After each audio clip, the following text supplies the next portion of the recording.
If Kenyans needed fresh reasons to get furious at President William Ruto's government, former Deputy President Rigathi Gachagua has just handed them a full platter. Sometimes I even get very worried of being elected president.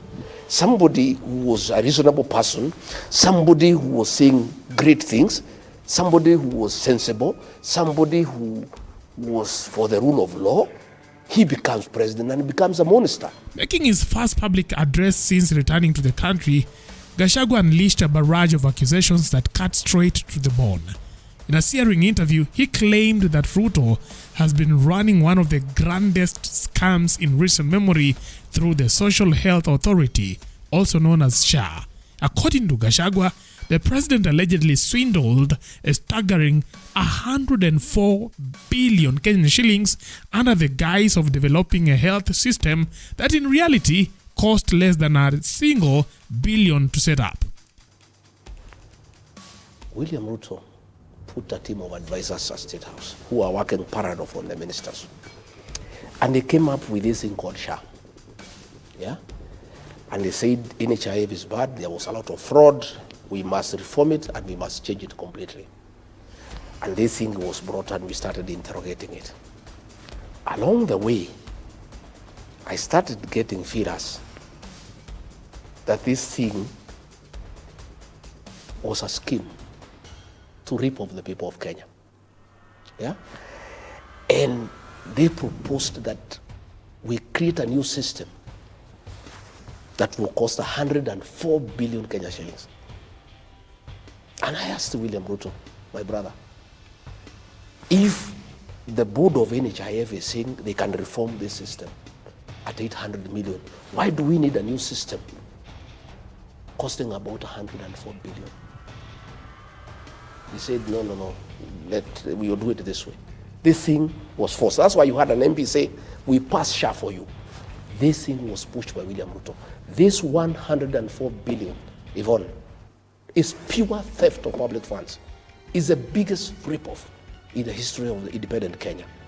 You know, this system does not exceed 1 billion shillings.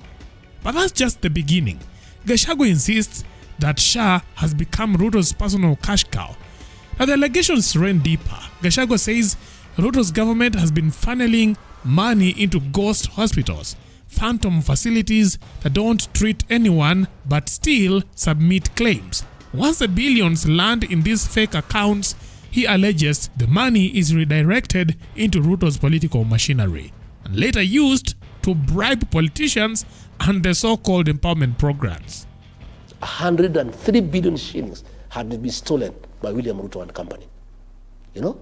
And that is why it is him, because you had the MP saying, we passed you a SHA. Okay? And that is why he was saying when he was in Sagana, explaining why we differed. Oh, did you ever hear Rigathi deferred the health system? Did you ever hear him defer the education system? Did you ever hear him talking about the housing program? I told him, give me a break. I cannot defend corruption. I said, Mr. President, excuse me, forgive me. I could not help you to defend SHA. This is outright theft of public funds. Now, after stealing 104 billion shillings, Duale and company now, the little money people have been deducted from their salaries, the little money that people are paying for SHA, this money they are sending to non-existent hospitals and stealing it. And this is the money that is doing empowerment programs by Mr. Soprano. This is the money that William Ruto is using to bribe people in State House. Where do you think this money is coming from? I heard him asking the governor of Mandera, not governor of Mandera. He was saying there is a governor who has paid 150 million. Where did he get it from? I want to pose you the question, Mr. William Ruto. This money you are bribing people. This one you are given Soprano to bribe people. Where are you getting it from? This is money for SHA. Now Aden Duale is telling us, and abusing journalists, Yvonne, that we have shut down the hospitals. How do you shut down hospitals that do not exist? Please, these people, the impunity, the kind of contempt they have for the people of Kenya. A minister telling the people of Kenya they have discovered that money is being paid to non-existent hospitals, ghost hospitals. And his reply is that, no, we have shut down those hospitals. Where is the money? What measures has he announced today? If these hospitals were non-existent, if these hospitals were not compliant, and they have been shut because they are not compliant, has he announced how we shall recover this money? I would have expected William Ruto, the new champion of fighting corruption in Kenya, to talk about this. Instead, he's only talking about 10 million, and his complaint, it has not reached the MPs who are his friends. That is his only concern, that 10 million was bribed, it did not reach MPs. William Ruto, why are you not speaking about this 10 billion? By today, in a country of the rule of law, Duale should be at home. You know? What and for? We are saying, what for? He should have been sacked. This is a scandal of unknown magnitude.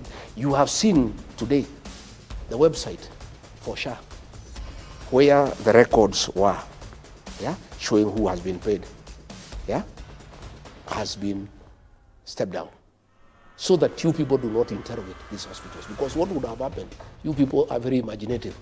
With the list they are showing who has been paid, you would have sent your correspondents all over the country to see whether the hospitals exist. And because they don't exist, yeah, that is why they have removed, you know, those details from the website, so that Kenyans do not interrogate, they do not audit the theft of public funds.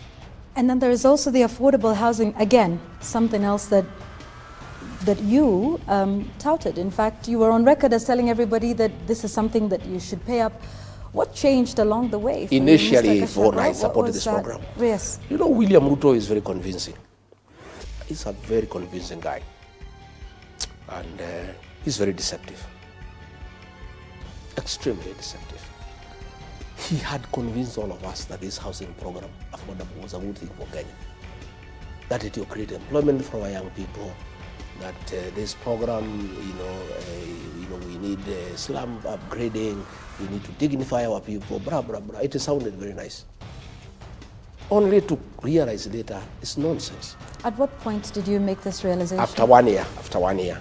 It's when I started seeing what's going on. To start with, when he forced people now to have the housing levy. Because the question people were asking me, and I went and asked him. What was the idea for you in your mind with this? Initially, we thought it's a genuine thing. Only to realize that it's about business. That William Ruto has seen a business opportunity to sell cement, to sell steel, and to sell iron sheets. Again, to partner with developers to make money. And for that program to succeed, it needed a source of money. So he had to create a housing levy so that the money is flowing. And this money has been put in Sidan Bank, a bank that he bought immediately we came into office. Okay? Sidan Bank is level 3, is tier 3. According to the central bank regulations, all money belonging to parastatals and governments must be put in tier 1. Tier 1 is Cooperative Bank, Equity, Barclays, those big banks. But he told central bank to allow Sidan to receive money from SHA and also money from housing. So that bank has grown, from a profit of 300 million in 1 year to 1.2 billion. So I want to understand this. You're saying, so at what point did you realize SHA, according to you, wasn't the idea that you needed? The first 1 year. Housing in the first 1 year. The first 1 year okay. of our administration is where it started becoming very clear to me that this William Ruto was not a genuine man. He had conned us, he was deceptive, and he's a businessman, and he's not interested in the country.